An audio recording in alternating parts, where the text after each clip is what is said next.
Hello বন্ধুরা, এইরকম করে বটবটির বড়া খেয়ে দেখবেন, অসাধারণ কিন্তু টেস্ট লাগে। তো দেখো আমি কয়েকটা বটবটি নিয়েছি, তারপরে আমি জলের মধ্যে ধুয়ে পরিষ্কার করে নিয়ে পাটার মধ্যে করে থেতো করে নেব।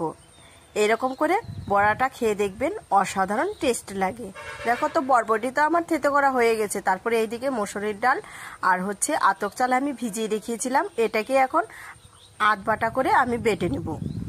বেশি করে বাটবো না, বেশি মিহি করে বাটলে কিন্তু এই বড়াটা কিন্তু খেতে কিন্তু ভালো লাগবে না। আর ভিডিওটি ভালো লাগলে অবশ্যই সাবস্ক্রাইব, লাইক, কমেন্ট করে পাশে থাকবেন। এই দেখো আধ বাটা করে বেটে নিয়েছি। তারপরে দিয়েছি সামান্য পরিমাণ রসুন, অল্প পেঁয়াজ আর আদা, এটাকেও আমি বেটে নিলাম।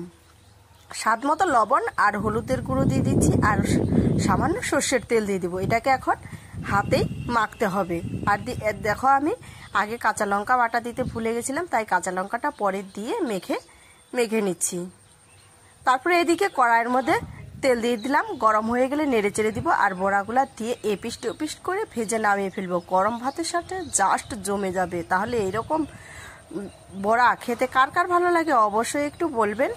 আমি তো বাড়িতে করে নিলাম। আর সম্পূর্ণ ভিডিওটা দেখে বাড়িতে একবার হলেও ট্রাই করে দেখবেন, খেতে কিন্তু অসাধারণ লাগে। এরকম পাটায় থেতো করে নেওয়া বড়া এই যে হয়ে গেছে, সম্পূর্ণ রেডি।